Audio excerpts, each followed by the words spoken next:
Hello दोस्तों। तो सुबह के 7 बजे हैं और हम लेकर हाजिर हैं अपनी नई वीडियो। आपकी तैयारी को एक नई ऊंचाई, एक नई बुलंदी प्रदान करने के लिए। तो सफलता विद देव की जो रेलगाड़ी है वह प्लेटफॉर्म पे पहुंच चुकी है और आपकी तैयारी को लेकर ऊंचाइयों पे पहुंचने के लिए तैयार है। तो इस रेलगाड़ी में सवार होना बिल्कुल ना भूलें।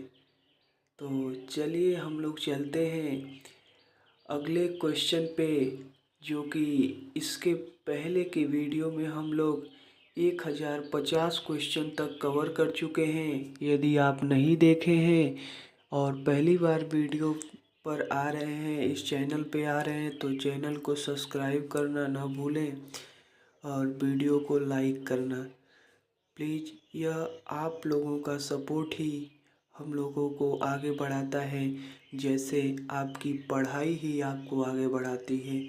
तो चलिए हम लोग चलते हैं अपनी क्वेश्चन नंबर 1051 पर। हम लोग फिजिक्स को कवर कर रहे हैं। इसके पहले की 15 वीडियो में हम लोग सभी क्वेश्चन को कवर कर चुके हैं। अब हम लोग अपनी अगली वीडियो में इसको कवर कर रहे हैं, आगे के क्वेश्चन को। तो पहला क्वेश्चन है कि किसी माध्यम की प्रकाश को परावर्तित करने की क्षमता इसके द्वारा भी व्यक्त की जाती है। तो प्रकाश के घनत्व के द्वारा भी व्यक्त की जाती है। ऑप्शन नंबर इसका बी सही जवाब हो जाएगा। घनत्व का मतलब होता है डेंसिटी, मतलब कि कहीं पे बहुत ज़्यादा डेंसिटी होगी तो वह निश्चित तौर पर प्रकाश को परावर्तित करने की क्षमता रखेगी हो। तो ऑप्शन बी इसका सही जवाब होगा। अगला क्वेश्चन कि जब प्रकाश विरल माध्यम से सघन माध्यम में प्रवेश करता है तो क्या होती है? इसकी गति कम हो जाती है। जब भी सघन से विरल में जाएगी तो बढ़ेगी, जबकि विरल से सघन में पहुंचेगी, मतलब कि विरल चीज़ से आप मान लेते हैं हवा से आप समुद्र में जाएंगे तो आपकी गति निश्चित तौर पर कम होगी। तो ऐसे आप एग्जाम्पल से समझ सकते हैं। अगले क्वेश्चन को देखेंगे। कह रहा है कि एक माध्यम जिसका अपवर्तनांक सूचकांक 1.5 है तो प्रकाश की गति है। इसके लिए फॉर्मूला होता है कि अपवर्तनांक इज इक्वल टू, पदार्थ का अपवर्तनांक इज इक्वल टू प्रकाश की चाल बटे माध्यम में चाल। तो इसको हम लोग निकालेंगे। देखिए नीचे दिया भी है, अपवर्तनांक इज इक्वल टू निर्वात में प्रकाश की चाल बटे माध्यम में प्रकाश की चाल। तो इनको हम क्या करेंगे, 3 × 10⁸ में 1.5 का भाग दे देंगे, क्योंकि माध्यम में प्रकाश की चाल पूछ रहा है। तो माध्यम में हम निकालेंगे तो अपवर्तनांक से भाग दे देंगे और भाग देंगे तो हमारा आ जाएगा 2 × 10⁸ मीटर प्रति सेकंड। ऑप्शन नंबर 20 का सही जवाब होगा। अगले क्वेश्चन पे चलते हैं। वह क्षेत्र जहां स्रोत से आने वाला पूरा प्रकाश अवरुद्ध हो जाता है वह कहलाता है। तो क्या कहलाता है? तो वह कहलाता है प्रछाया। ऑप्शन नंबर बी इसका सही जवाब है। क्या कहलाता है? प्रछाया कहलाता है। अगला है किसी माध्यम के प्रकाश को अपरिवर्तित करने की क्षमता को कैसे व्यक्त करते हैं? अभी तो आपने ऊपर देखा था कि प्रकाश के घनत्व से व्यक्त करते हैं। ऑप्शन नंबर 20 का सही जवाब हो जाएगा। घनत्व ही प्रकाश को क्या करता है? तो अपरिवर्तित या परिवर्तित करने की क्षमता रखता है। तो ऑप्शन नंबर 20 का सही जवाब होगा। अगला क्वेश्चन अब हम लोग देखेंगे प्रकाश का प्रकीर्णन, scattering of light. Scattering of light से रिलेटेड क्वेश्चनों पर हम लोग देखेंगे कि कैसे कैसे क्वेश्चन प्रीवियस ईयर में आए हुए हैं। तो कह रहा है कि निम्नलिखित में से किसे प्रकाश के प्रकीर्णन की परिघटना का उपयोग करके नहीं समझा जा सकता? तो किसे नहीं समझा जा सकता हो? तो तारों के टिमटिमाना, बाकी सूर्योदय के समय सूर्य का लाल होना, खतरों के रंग के लिए लाल रंग का प्रयोग किया जाना और आसमान का नीला रंग, यह सभी तीनों क्या है? प्रकाश प्रकीर्णन के उपयोग हैं, प्रकाश प्रकीर्णन द्वारा समझे जा सकते हैं। जबकि तारों का टिमटिमाना और प्रकाश प्रकीर्णन के द्वारा नहीं, जबकि वायुमंडलीय अपवर्तन के द्वारा स्वाभाविक होता है या यह होता है। तो ऑप्शन नंबर सी इसका सही जवाब होगा। तारों का टिमटिमाना वायुमंडलीय अपवर्तन के कारण होता है। अगले क्वेश्चन पे चलेंगे। कह रहा है कि लाल रंग का प्रकाश कोहरे या धुएं से क्या होता है तो सबसे कम प्रकीर्णित होता है। कोहरा धुआं से क्या होता है, सबसे कम प्रकीर्णित होता है, क्योंकि इसमें तरंगदैर्घ्य श्वेत प्रकाश के अन्य रंग घटकों की तरंगदैर्घ्य की तुलना में अधिक होती है। इनकी जो तरंगदैर्घ्य होती है वह क्या होती है, अधिक होती है। ठीक है, तो ऑप्शन नंबर इसका सही सी सही जवाब हो जाएगा। सबसे कम पहले वाले में सबसे कम भरा जाएगा और दूसरे वाले में सबसे अधिक भरा जाएगा, क्योंकि लाल रंग के अन्य घटकों की तुलना में तरंगदैर्घ्य अधिक होती है। आप जानते हैं कि विबग्योर जो होता है उसमें लाल रंग का आप देखेंगे तो उसकी तरंगदैर्घ्य सबसे ज़्यादा आपको देखने को मिलेगी और बैंगनी रंग की सबसे कम। तो ऑप्शन नंबर सी सही जवाब होगा। अगले क्वेश्चन पे चलते हैं। कह रहा है कि जब सूर्य का प्रकाश किसी घने जंगल के बितान से होकर गुजरता है तो कुहासे में जल की छोटी छोटी बूंदें प्रकाश को करती हैं और टिंडल प्रभाव दिखाई देता है। तो प्रकीर्णित करती हैं, बारिश की छोटी छोटी बूंदें या जलवाष्प की छोटी छोटी बूंदें उसे प्रकीर्णित करती हैं, तभी तो प्रकाश प्रकीर्णन होगा और इधर उधर लाइट फैलेगी। ऑप्शन नंबर बी सही जवाब होगा। अगला कह रहा है कि सैटेलाइट से ली गई तस्वीरों में आसमान में अंधेरा नजर आता है, ऐसा क्यों। ऐसा इसलिए होता है क्योंकि वहाँ पे प्रकाश प्रकीर्णन के लिए कोई कारण नहीं होता है, कोई माध्यम नहीं होता है, तो प्रकीर्णन नहीं होने के कारण काला दिखाई देता है। ऑप्शन नंबर सी हो जाएगा। अगले क्वेश्चन को हम लोग देखते हैं। कह रहा है कि प्रकीर्णित प्रकाश का रंग प्रकीर्णित होने वाले कणों के आकार पर निर्भर करता है। अति सूक्ष्म कण मुख्य रूप से प्रकाश का प्रकीर्णन करते हैं। तो कौन से अति सूक्ष्म कण प्रकाश का प्रकीर्णन करते हैं, तो नीले रंग के जो अति सूक्ष्म कण होते हैं वे क्या करते हैं, प्रकाश का प्रकीर्णन करते हैं। तो ऑप्शन नंबर सी इसका सही जवाब होगा। ठीक है, इस क्वेश्चन को याद रखेंगे कि नीला रंग के छोटे छोटे कण भी क्या करते हैं, प्रकाश प्रकीर्णन में भाग लेते हैं। तो ऑप्शन नंबर सी सही जवाब होगा।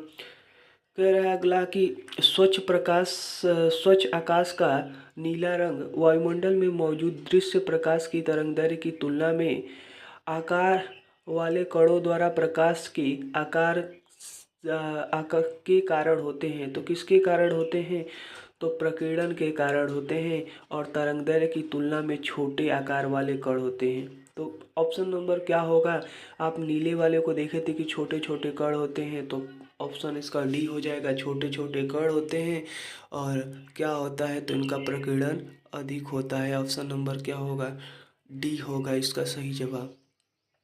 अगला कह रहा है कि अंतरिक्ष का रंग काला दिखाई देने का कारण है। देखिए 2022 में पूछा हुआ है, ये क्वेश्चन कई बार पूछा हुआ, आगे भी मिला था, अभी एक क्वेश्चन है।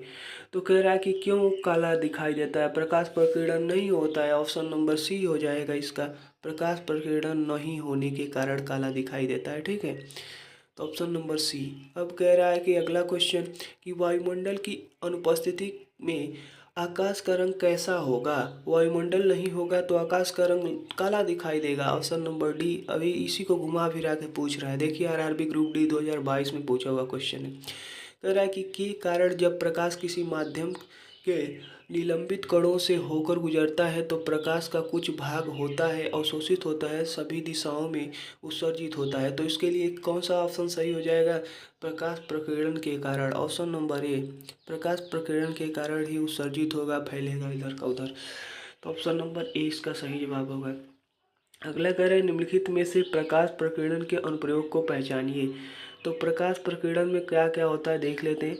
खतरों के संकेतों का लाल रंग होना, हाँ बिल्कुल, तो यह ऑप्शन सही है। कह रहा है कि समय से पूर्व सूर्योदय और विलंबित सूर्यास्त, नहीं ये तो नहीं सही है, बी वाला सही नहीं है।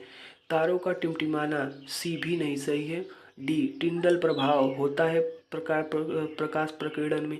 सूर्य का लाल और आकाश का नीला होना, यह भी प्रकाश प्रकीर्णन के कारण ही होता है। अर्थात पहला सही है और डी सही है और ई सही है। तो किसमें ए है, हाँ ऑप्शन नंबर बी। देखिए यहाँ पे लिखा हुआ है डी, ई और ए क्या है, इसका सही जवाब है।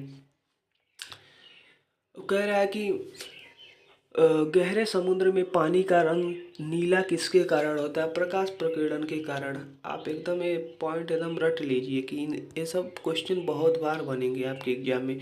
सीवी रमन के बारे में निम्नलिखित में से क्या गलत है? तो कह रहा है कि सीवी रमन 1954 में भारत रत्न से सम्मानित किए गए। कह रहा है कि सीवी रमन 1930 में नोबेल पुरस्कार जीते। हाँ, नोबेल पुरस्कार उन्हें 1930 में मिला था। फिर कह रहा है कि उनका जन्म 1988 में तमिलनाडु में हुआ था। हाँ, तमिलनाडु में हुआ था। उन्होंने 1987 में नाइटहुड की उपाधि प्रदान की गई। नहीं, यही ऑप्शन डी ऑप्शन इसका गलत है। बाकी सभी ऑप्शन ऊपर के तीनों ऑप्शन सही हैं। बाकी यही क्या है, गलत है। 1888 में उनका जन्म हुआ। 1954 में भारत रत्न से सम्मानित किया गया और 1930 में नोबेल पुरस्कार उन्हें मिला था। तो ऑप्शन नंबर डी इसका क्या होगा, गलत होगा। और अगले देखते हैं अगला क्वेश्चन कि बादलों का रंग सफ़ेद के कारण होता है? तो सफ़ेद प्रकाश प्रकीर्णन के कारण। ऑप्शन नंबर डी सही जवाब होगा। अगले क्वेश्चन को देखते हैं। कह रहा है कि प्रकाश की एक पुंज कि द्रव में तैरते कणों से टकराव के कारण होने वाला प्रकीर्णन से उत्पन्न चमक की प्रक्रिया को कहते हैं। तो क्या कहते हैं? तो इसे टिंडल प्रभाव कहते हैं। ऑप्शन नंबर बी इसका सही जवाब होगा, टिंडल प्रभाव। अगले क्वेश्चन को देखते हैं। कह रहा है कि सूर्य के प्रकाश का प्रकीर्णन किसकी उपस्थिति के कारण होता है? तो वायुमंडल की उपस्थिति के कारण। वायुमंडल होता है तभी तो प्रकाश प्रकीर्णन होता है। Option number D. यही नहीं होता है अंतरिक्ष में तो वहाँ पे आसमान काला दिखाई देता है। कह रहा है कि इनमें से कौन सा प्रकाश प्रकीर्णन का एक उदाहरण है? तो प्रकाश प्रकीर्णन का उदाहरण आकाश का नीला रंग। Option number A. तारों का टिमटिमाना नहीं होता है तो वायुमंडलीय अपवर्तन के कारण होता है। फिर प्रिज्म से गुजरना, ये भी कोई नहीं है। इंद्रधनुष भी क्या होता है, ये भी नहीं है। ठीक है, तो हो जाएगा हमारा ऑप्शन नंबर ए। अगला क्वेश्चन पे चलते हैं। कह रहा है कि आकाश का नीला रंग निम्नलिखित में से किसके कारण होता है? तो प्रकाश प्रकीर्णन के कारण होता है। ये तो हर कोई पढ़ लिया, इतनी बार आप पढ़ चुके हैं इसको। Option number D. अगले क्वेश्चन पे चलते हैं। कह रहा है कि आकाश नीला क्यों दिखाई देता है? तो आकाश नीला क्यों दिखाई देता है? तो प्रकाश प्रकीर्णन के कारण दिखाई देता है। वहाँ वायुमंडल उपस्थित होता है। तो इसका ऑप्शन नंबर सी है। श्वेत प्रकाश में नीले रंग की तरंगदैर्घ्य अपेक्षाकृत निम्न होती है और यह हवा के अणुओं द्वारा सर्वाधिक प्रकीर्णित होता है। ऑप्शन नंबर इसका क्या होगा, सी सही जवाब होगा। ठीक है, अगला क्वेश्चन देखेंगे। कह रहा है कि अब हम लोग देखेंगे प्रकाश के परावर्तन पे, रिफ्लेक्शन ऑफ लाइट पे और परावर्तन के नियम से रिलेटेड क्वेश्चन। तो पहला कह रहा है कि जब प्रकाश किसी चमकीली सतह पर आपतित होता है तो परावर्तन की घटना घटित होती है, नियमित होती है। ऑप्शन नंबर ए हो जाएगा हमारा सी, इसका सही जवाब हो जाएगा। नियमित परावर्तन उसे कहते हैं। अब एक ही क्वेश्चन इससे मिला था। अब अगला क्वेश्चन है समतल दर्पण से परावर्तन। एक समतल दर्पण के लिए छवि होती है तो कैसी छवि होगी? तो आभासी और पार्श्विक, पार्श्व उल्टा होती है। आभासी और पार्श्व उल्टा। समतल दर्पण में आप जब भी देखेंगे तो अक्षर उल्टी दिखाई देती है। तो क्यों दिखाई देती है? क्योंकि उल्टी होती है ना, पार्श्व उल्टी होती है और आभासी बनती है। ठीक है, अगले क्वेश्चन पे हम लोग चलेंगे। कह रहा है कि 1076 क्वेश्चन कह रहा है कि एक समतल दर्पण द्वारा बनाई गई छवि हमेशा होती है तो आभासी और उल्टी होती है। समतल दर्पण क्या बनाता है? आभासी और उल्टी बनाता है।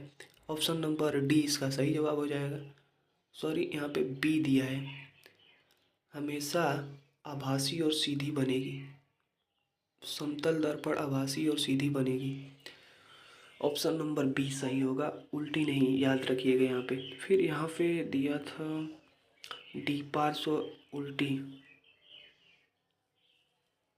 समतल दर्पण द्वारा ही, अर्थात पार्श्व उल्टी यहाँ दिया है और वहाँ पे सीधी दिया है। ठीक है, याद रखेंगे। पार्श्व उल्टी होगा तो पार्श्व उल्टी मतलब पार्श्व मतलब सीधी लगभग, और आभासी सीधी का मतलब आभासी और सीधी बनेगा ही। ए ऑप्शन नंबर बी सही है। ठीक है, और वहाँ भी आभासी था लेकिन पार्श्व उल्टी था। पार्श्व उल्टी का मतलब होता है कि सीधा, मतलब सीधा होगा। ठीक है, आगे देखेंगे कि एक समतल दर्पण द्वारा बनाई गई छवि की विशेषता है तो ये कैसी होगी? तो होगी आकार, समान आकार की समतल दर्पण द्वारा, सीधी होगी, पार्श्व तौर पर उल्टी और आभासी होगी। सीधी बनेगी, पार्श्व तौर पर उल्टी बनेगी और आभासी बनेगी। यही ऑप्शन हमारा क्या हो जाएगा, ए सही जवाब हो जाएगा। देखिए इसमें सब ऑप्शन ही दे दिया है, पार्श्व उल्टी भी दे दिया है और सीधी भी दे दिया, आभासी और समान आकार, इनमें से कोई भी विकल्प आ सकता है आपके सामने। अगला क्वेश्चन देखेंगे, कह रहा है कि दर्पण हमेशा वस्तु की एक ऐसी छवि निर्मित करता है जो आभासी, बड़ी और आकार समान आकार में होती है। तो क्या होती है, समतल में। आभासी होती है, बड़ी होती है, आकार समान आकार की होती है, तो समतल दर्पण में होती है। ऑप्शन नंबर सी सही जवाब होगा। अब गोलीय दर्पण से परावर्तन, गोलीय दर्पण के परावर्तन की बातें अब हम लोग देखेंगे। इसमें क्वेश्चन कौन कौन से हैं बने उनको देखते हैं। कह रहा है कि किसी अवतल दर्पण की वक्रता त्रिज्या 16 सेमी है, नई कार्तीय चिन्ह परिपाटी का पालन करते हुए मुख्य फोकस पर स्थित होगा। तो इसको जब हम लोग फोकस निकालेंगे तो यहाँ पे क्या दिया है, वक्रता त्रिज्या दिया है। तो वक्रता त्रिज्या एफ इज इक्वल टू होता है एफ इज इक्वल टू होता है वक्रता त्रिज्या बटे 2, या वक्रता त्रिज्या इज इक्वल टू होता है 2f। तो उससे हम लोग निकाल लेंगे। तो इसमें एफ इज इक्वल टू निकालना है तो 2 से भाग दे देंगे, 6 आ जाएगा। लेकिन माइनस में आएगा क्योंकि अवतल दर्पण है, अवतल दर्पण की जो फोकस दूरी होती है वो माइनस में होती है। ऑप्शन नंबर ए इसका सही जवाब होगा। अगला क्वेश्चन कह रहा है कि किसी अवतल दर्पण का फोकस इसके ध्रुव से 16 सेमी की दूरी पर स्थित है, इसकी वक्रता केंद्र ध्रुव से की दूरी पर स्थित होगा। तो कितनी दूरी पर होगा, हो तो वही दिया है हमारा, 16 सेमी की दूरी पर फोकस है। तो 16 दूना के 32 हो जाएगा, 32 सेंटीमीटर। माइनस होता तो माइनस हम लोग मारते, प्लस ही दिया है तो 32 सिर्फ याद रखेंगे। कह रहा है कि निम्नलिखित में से कौन बिंदु हमेशा गोलीय दर्पण के मुख्य अक्ष पर स्थित होता है। तो वक्रता केंद्र होता है। ठीक है, आप यहाँ पे देख लीजिए, जैसे मैं दर्पण बना दूंगा आपको, एक दर्पण है और यह कौन सा दर्पण है, तो अवतल दर्पण है। अवतल दर्पण है तो कह रहा है कि यह उसका एक्सिस है, मुख्य अक्ष है। तो वक्रता केंद्र या सेंटर होता है वक्रता केंद्र, और उसका ध्रुव यह होता है ध्रुव। ध्रुव को P से दर्शाते हैं, वक्रता केंद्र को C से दर्शाते हैं। तो आपतन बिंदु इस पे होगा नहीं, तो ऑप्शन ए और सी इसका सही जवाब होगा। ऑप्शन ए और सी कौन सा हो जाएगा, तो ऑप्शन नंबर ए इसका सही जवाब होगा, 1 और 3 दोनों। ठीक है, अगले क्वेश्चन पे चलते हैं। कह रहा है कि किसी वस्तु को एक 18 सेमी फोकस दूरी वाले अवतल दर्पण के सामने 12 सेमी फोकस दूरी पर रखा गया है। तो दर्पण की आवर्धन ज्ञात करिए। जो ये आवर्धन है वो आ जाएगा +3। लेकिन कैसे आएगा, इसको आप ये जानते हैं फॉर्मूला कि 1/f is equal to 1/v और -1/u। अवतल दर्पण होगा तो -u होता है, तो अवतल दर्पण ही दिया हुआ है। तो जब इस पे हम लोग फॉर्मूले पे निकालेंगे, तो यहाँ पे मैं आपको दिखाता हूँ, नीचे निकाला हुआ है। तो जब हम लोग निकालेंगे तो v इज इक्वल टू आ जाएगा 36। देखिए 1/v माइनस 1/u, और यह b 1/-18 होगा। 18 दिया है, लेकिन अवतल दर्पण में फोकस दूरी भी माइनस में होती है। तो यह सॉल्व करेंगे तो आ जाएगा v इज इक्वल टू +36, और उसके बाद आवर्धन क्षमता निकाल देंगे, या small m is equal to -v/-u। तो 36 में -36 में -12 का भाग देंगे तो +3 आ जाएगा कट के। ठीक है, तो ऑप्शन नंबर इसका क्या हो जाएगा, बी इसका सही जवाब होगा, याद रखिएगा। कैसे लगा है ये आप 10वीं में पढ़े हैं बहुत अच्छी तरह से। अगला कह रहा है कि चित्र में प्रदर्शित किए गए अनुसार पी क्यू आर एस एक अवतल दर्पण की सतह पर स्थित चारों बिंदु हैं। यदि पी क्यू आर एस की वक्रता त्रिज्याओं की दूरी R1 R2 R3 R4 है, तो R1 R2 R3 के मध्य सही संबंध क्या होगा। इसके विकल्प को हम लोग देखते हैं क्या कह रहा है। तो जब वक्रता त्रिज्याएं हैं तो उनकी ये सभी बराबर होंगे। क्यों बराबर होंगे, हो क्योंकि ये सभी त्रिज्याएं हैं। तो एक सर्कल के किसी भी बिंदु से आप देखिए, तो यहाँ से देखिए यहाँ की दूरी, यहाँ से देखिए यहाँ की कहीं की दूरी देखिए, वो सब क्या होगी, समान होगी। तो R1 R2 R3 R4 क्या होंगे, इक्वल होंगे। अगला क्वेश्चन देख रहे हैं, किसी उत्तल दर्पण की वक्रता त्रिज्या 15 सेमी है, नई कार्तीय चिन्ह परिपाटी का पालन करते हुए मुख्य फोकस पर स्थित है। तो कौन स्थित है, तो 7.5 सेंटीमीटर। ऑप्शन नंबर डी इसका सही जवाब होगा। कैसे करेंगे, तो वक्रता त्रिज्या में फोकस दूरी का मतलब कि 2 का भाग दे देंगे, एफ निकालना है तो, और वो आ जाएगा प्लस में, क्योंकि उत्तल दर्पण है, अवतल होता तो माइनस होता। ये भी ध्यान देना है। देखिए 7.2 दो जगह दिया है, एक माइनस एक प्लस, लेकिन उत्तल में प्लस होता है, अवतल में माइनस होता है। कह रहा है कि किसी 2.5 सेंटीमीटर लंबी वस्तु को 16 सेमी फोकस दूरी वाले अवतल दर्पण के मुख्य अक्ष पर 14 सेंटीमीटर की दूरी पर रखा गया है।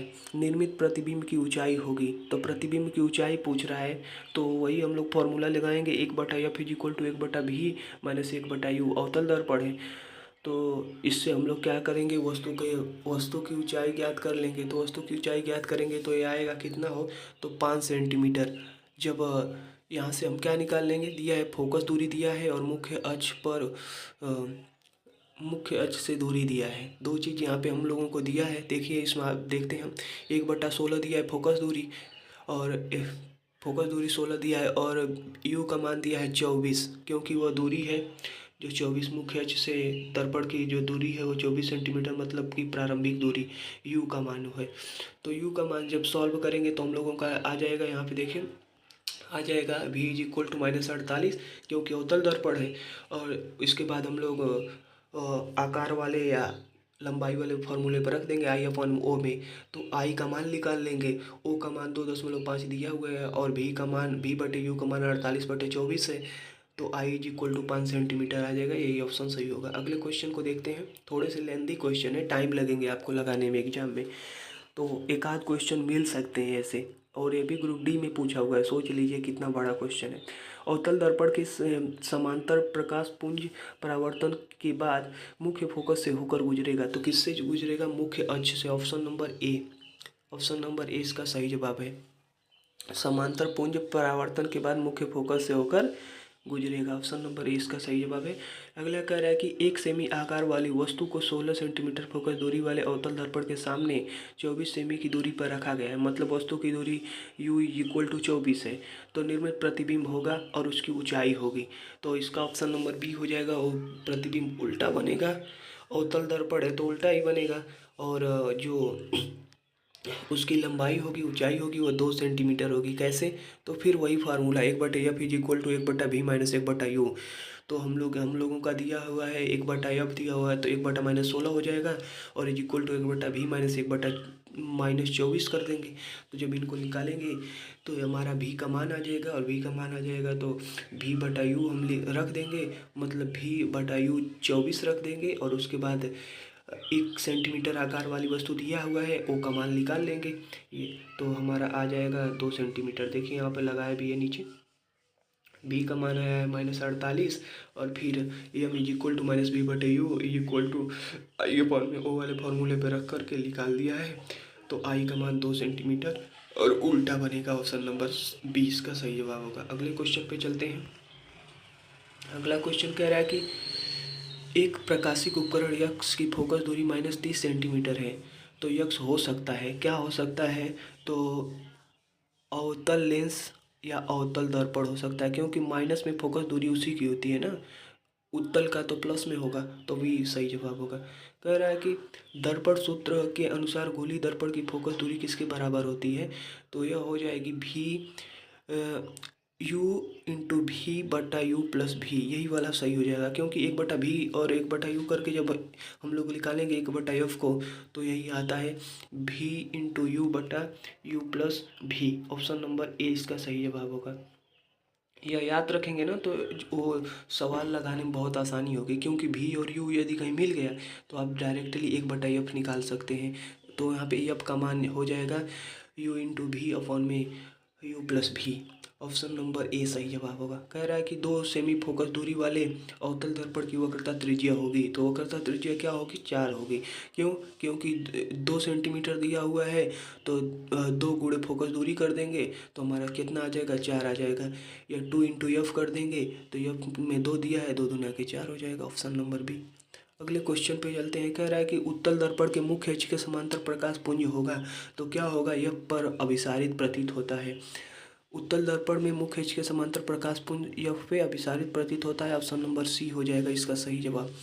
कह रहा है कि अवतल दर्पण के सामने रखी वस्तु का अनंत पर एक वास्तविक और उल्टा प्रतिबिंब बनता है यदि वो फोकस पे रखी गई हो। आप तो पढ़े हैं ना, अवतल दर्पण का प्रतिबिंब फोकस पर कब बनेगा, फोकस पर रखी कोई वस्तु का प्रतिबिंब अनंत पे बनता है, अनंत पे रखी वस्तु का फोकस पे बनता है। ऑप्शन नंबर इसका सी हो जाएगा।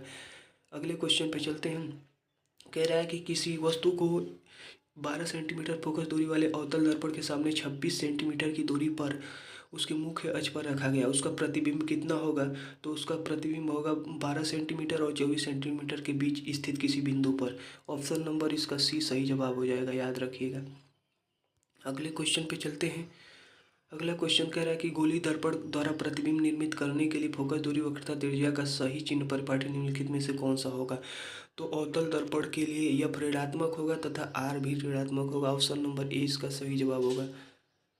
अवतल दर्पण के लिए एफ भी ऋणात्मक, आर भी ऋणात्मक, सी भी ऋणात्मक, सब ऋणात्मक होता है, आप जानते ही हैं। बस ध्रुव और फोकस दूरी के बीच होता है तो प्रतिबिंब धनात्मक हो जाता है, क्योंकि उसके विपरीत बनता है। अगला क्वेश्चन हम लोग देखते हैं कि निम्नलिखित में से एक गोलीय दर्पण की वक्रता त्रिज्या 20 सेंटीमीटर है तो फोकस दूरी ज्ञात करिए। 20 है तो फोकस दूरी 10 सेंटीमीटर हो जाएगी, ऑप्शन नंबर डी। लेकिन अगोली दर्पण है तो माइनस हो जाएगा, -10 सेंटीमीटर, याद रखेंगे, ठीक है। हाँ, अगला कह रहे हैं क्योंकि माइनस वक्रता त्रिज्या थी, मतलब कि अवतल दर्पण की थी, अवतल गोली दर्पण की। अगले क्वेश्चन को देखते हैं। कह रहा है कि दिए गए चित्र के अनुसार एक प्रकाश किरण ए बी उत्तल दर्पण पर आपतित होती है, इसका परावर्तन कोण होगा। तो परावर्तन क्या होगा हो? तो जिस पे आती है उसी पे चली जाती है। ऑप्शन नंबर डी इसका सही जवाब होगा, ठीक है। ऑप्शन नंबर डी इसका सही जवाब होगा, क्योंकि आपने पढ़ा है ना कि जब आती है वक्रता केंद्र से तो उसी से होकर चली जाती है। तो इसका भी सही जवाब क्या होगा? एक प्रकाश किरण ए बी इसमें दिया है, हाँ, ए बी से होकर आती है। प्रकाश किरण ए बी एक उत्तल दर्पण पर आपतित होती है जिसका परावर्तन कोण होगा। तो परावर्तन कोण देखिए कहाँ से जा रहा है, तो वक्रता केंद्र से जा रहा है, और वक्रता केंद्र से जब भी कोई वस्तु गुजरती है तो वो सीधे वापस लौट जाती है, तो कोई कोण ही नहीं बनेगा। ऑप्शन नंबर डी सही जवाब होगा। अगला क्वेश्चन है कि उत्तल दर्पण की मुख्य फोकस स्थित होता है तो किस पे होता है? दर्पण के पीछे। उत्तल दर्पण में दर्पण के पीछे मुख्य फोकस होता है। जैसे ऐसे उत्तल दर्पण बन गया तो फोकस दूरी यहाँ पे होगी, जबकि बाकी सभी काम इस साइड हो किए जाएंगे, ठीक है, याद रखना है। सॉरी, ऐसे नहीं, ऐसे बनाइएगा, ऐसे बना लिए, ऐसे बना लिए तो उसकी फोकस दूरी जो होगी, ऐसे ऐसे ना बना के ऐसे हम लोग बनाते हैं, देखिए ऐसे, यह उत्तल दर्पण, और इसकी जो फोकस दूरी होगी वो यहाँ पे होगी, जबकि बाकी सभी कार्य जो होंगे वो इधर से प्रकाश आएगी, इधर से चला जाएगा, इधर से आएगी, इधर से चला जाएगा, या इधर से आएगी इधर, तो मतलब सब काम इस एरिया में होगा, लेकिन फोकस दूरी यहाँ पे होगी, याद रखना है बस इतना। तो मुख्य अक्ष के पीछे होती है, दर्पण के पीछे होती है, ऑप्शन ए। अगला कह रहा है निम्नलिखित में से कौन सी रेखाएं गोली दर्पण पर अभिलंब के रूप में कार्य करती हैं? तो कौन सी कार्य करेंगी वो? तो कह रहा है ध्रुव और वक्रता केंद्र को मिलाने वाली। अभी आपने देखा था, अभी मैं आपको फिर से एक बार दर्पण बना देता हूँ। ऐसे दर्पण बना दिया, ध्रुव यहाँ पे है और वक्रता केंद्र कहाँ पे है? सी है यहाँ पे। तो ध्रुव और वक्रता केंद्र को मिलाने वाली रेखा इस दर्पण पे अभिलंब का कार्य नहीं करेगी। ऐसे लंबवत देखेंगे तो ये 90 डिग्री का कोण नहीं बना रही है। फिर कह रहा है कि वक्रता और आपतन बिंदु को मिलाने वाली नहीं, आपतन बिंदु को मिलाने वाली नहीं, फोकस और आपतन बिंदु को मिलाने वाली। हाँ, फोकस और आपतन बिंदु को मिलाने वाली जो होगी वो 90 डिग्री का बनाएगी। ऑप्शन नंबर सी इसका सही जवाब है, सॉरी, ऑप्शन नंबर ए इसका सही जवाब है। आपतन बिंदु वाला गलत है, वक्रता और आपतन बिंदु को मिलाने वाली। हाँ ठीक है, पहला सही है, एक और दो सही है, बाकी दूसरा वाला गलत है, ठीक है। मतलब कि ऑप्शन नंबर विकल्प तीसरा गलत है, जबकि पहला दूसरा सही है, तो विकल्प ए इसका सही जवाब हो जाएगा, ए और दो, ठीक है। आगे देखते हैं कि निम्नलिखित में से कौन सा संबंध उत्तल दर्पण द्वारा उत्पन्न आवर्धन यम को सही ढंग से दर्शाता है? तो इसमें होता है कि यम जो होता है हमेशा 0 से अधिक होगा और 1 से छोटा होगा। ऑप्शन नंबर डी इसका सही जवाब होगा। और आज के लिए लास्ट क्वेश्चन कह रहा है कि किसी वस्तु को एक अवतल दर्पण के सामने 12 सेंटीमीटर की दूरी पर रखा गया, इसका प्रतिबिंब उसी और 18 सेंटीमीटर की दूरी पर बनता है। दर्पण की फोकस दूरी क्या होगी? तो वही वाला फॉर्मूला 1/f = 1/v - 1/u वाले से निकालेंगे, तो एफ का मान जो हमारा आ जाएगा वो -7.2 सेंटीमीटर आ जाएगा। आप निकाल लीजिएगा टाइम लगा कर, ठीक है। तो दोस्तों सब्सक्राइब करना ना भूलें, क्योंकि यही हम लोगों का मोटिवेशन है। हम आपसे क्या ही मांग सकते हैं, सिर्फ एक ही उम्मीद आपसे रहती है कि आप सपोर्ट करेंगे। तो प्लीज़ सपोर्ट करना ना भूलें, बाकी आप अपनी तैयारी को जारी रखें। आज के लिए इतना ही, फिर अगली वीडियो में हम कवर करेंगे अगले क्वेश्चन को।